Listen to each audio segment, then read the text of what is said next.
First, to Tom and Ruth Harkin, I wanted to be here to honor you, to spend my Sunday with my wife, to wear the birthday present she gave me last August. What do you think? You like my shirt? I was kind of worried like I looked like a tablecloth at the diner, but she said it was cool, so I'm feeling good. But we wanted to be here because you two are part of our family history. You two are making history in Iowa today with the last of the steak fries. And you've been a very important part of American history in the last 30 or 40 years. Ruth ran an agency that I bet a lot of people in Iowa don't even know about, the Overseas Private Investment Corporation, but it has a big impact on whether we can have fair trade and not just free trade. A big impact on whether we actually can sell things in other countries and create jobs in America, and I'm grateful to her for doing that. When I became president, I had, as Tom said, we'd worked together then through the 92 campaign, and I was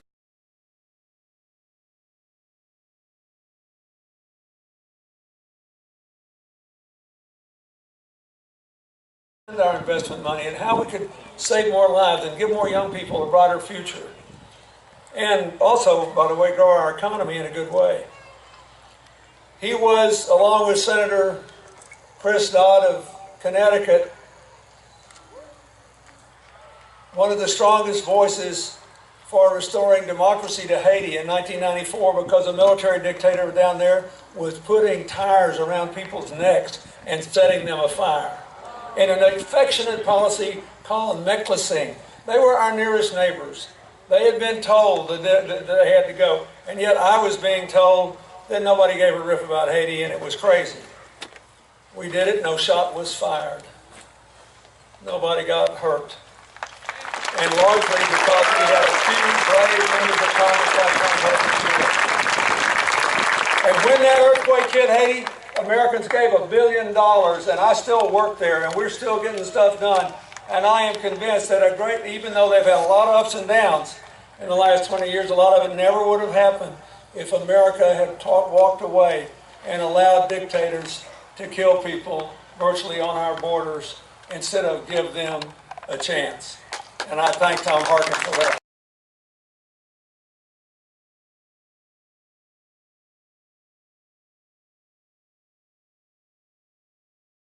Make sure that America was leading the charge and on the right side of the international effort to bring an end to abusive child labor practices all over the world. And so,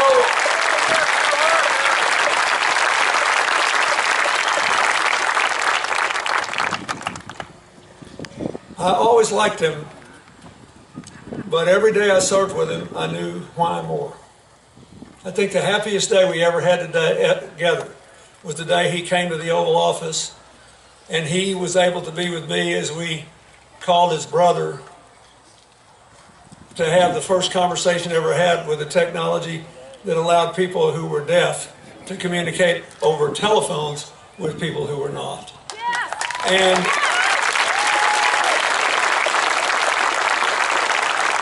so, I'm here more than anything else because the shining life of Tom Harkin and Ruth proves that politics can be a noble profession, that good things can come from tough elections, that people who disagree can get together, work together, and find common ground. That's what I really wanted to say. Now, I want you to think as I go about what all this means.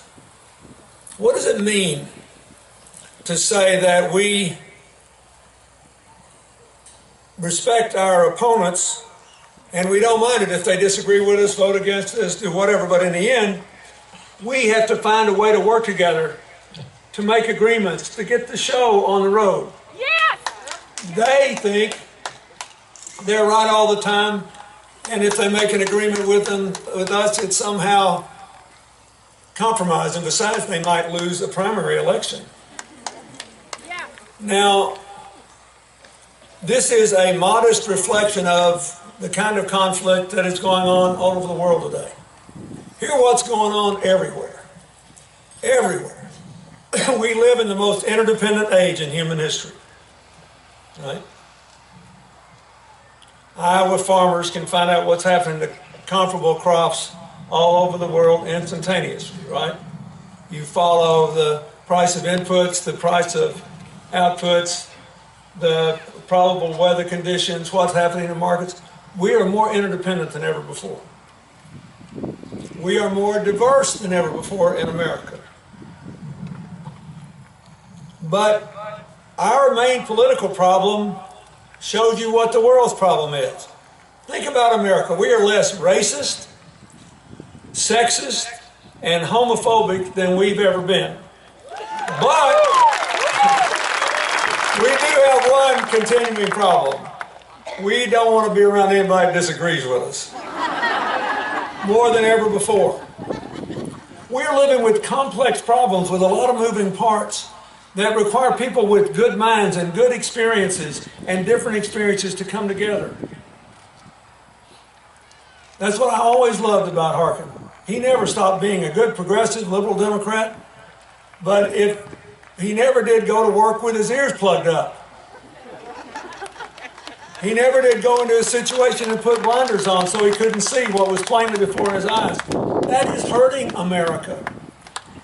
Everywhere in the world, that people's interaction are characterized by constant conflict, winner take all, good things are not happening. Everywhere in the world, the situation reflects inclusive government, cooperation between the public and private sector and different groups and sects for the purpose of getting something done. Good things happening. There's been a huge drop in the last 10 years in the amount of extreme poverty in the world. The Millennium Development Goals set healthcare goals for people all over the world. We're going to reach them. Maternal mortality is down. Infant mortality is down. Fewer babies are dying in their first 5 years of life because of waterborne illnesses. The AIDS death rate is down. We're moving in the right direction in many ways. But there's a lot of violence out there because power is dispersed. That means that apart from any specific issue, every time you vote, you need to be looking for somebody that first agrees with you and will stand for what you believe in, but will go to work every day with their ears unplugged and their eyes wide open, prepared to reach a principled compromise and to stand up and explain it to you if you disagree. We have got to pull this country together to push this country forward.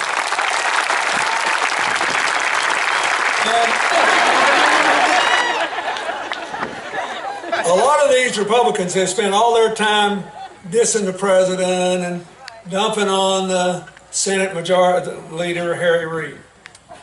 And if you listen to them half the time, they're not even running against their opponents. They're trying to get you to check your brain at the door, start foaming at the mouth, push some hot button. The last thing they want you to do is think. Now, so McConnell, first of all, said when he became majority leader, he wanted them to know that they would begin by using the budget to take over the government. Because the budget's the only thing that you can't filibuster. It takes a majority vote. He said, so they were going to put an amendment on every single budget of every department to get rid of anything that had been done since President Obama had been in office or before they didn't like. And if he vetoed it, they would simply shut the government down. Over and over and over again.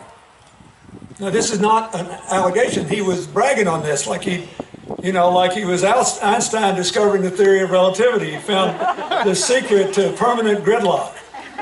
Oh, happy day. What I found even more important and revealing was At the end, Senator McConnell said, according to the transcript released from the meeting, that the worst day in his 30-year political life was the day that the McCain-Feingold bill was signed into law. Now, for those of you who don't even remember it, because the Supreme Court's virtually gutted its impact, McCain-Feingold was a bipartisan bill designed to limit campaign contributions in size and to eliminate, insofar as was possible, secrecy in campaign contributions, so we'd all have to fess up, and if somebody was trying to get to us, at least we know who was paying for it. Seems reasonable, doesn't it? How could you think that's the worst thing that ever happened? Only if you thought the best thing that could ever happen was if the Koch brothers and others could run black bag operations in every state in the country and spend all this money driving people crazy and getting them to stop thinking and never be found out. Now, I thought some of my friends were mad at Senator McConnell. I was profoundly sad.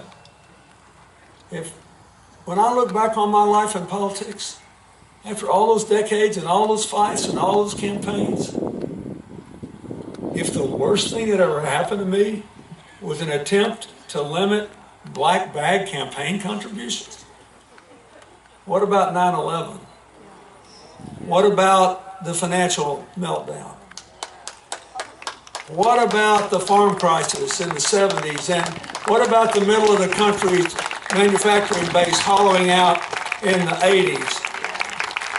And what about in his native Kentucky, 70% of the coal miners losing their jobs before the EPA ever said a word, with no strategy to put them back to work in other ways? I mean, how could you possibly say that the worst thing that ever happened to you was not being able to black bag unlimited amounts of money? In politics, when all these things have happened to Americans, one thing I know, everybody up here will be just like Tom Harkin was in one respect. They'll be in this for you when you need them. They may make mistakes. They may do things you don't agree with. But you will not have to worry that if you elect them 30 years from now, they will actually stand up with a straight face before a bunch of rich out-of-state donors and say the saddest day of my life was when I couldn't take it all from you and keep it a secret.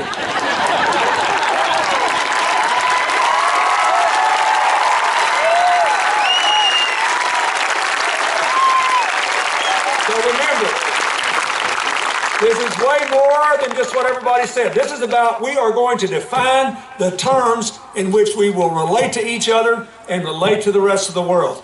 You can't get a divorce from the rest of the world or the rest of your neighbors around the corner and across the country. We are interdependent. We are in this together. Are we going to build the future together or play a winner-take-all? Is it going to be conflict or cooperation? You know what it ought to be. You know what you ought to do to honor the Harkin legacy, and that is to elect Bruce Bailey, a new governor, and all these congressional candidates. Thank you, and God bless you all.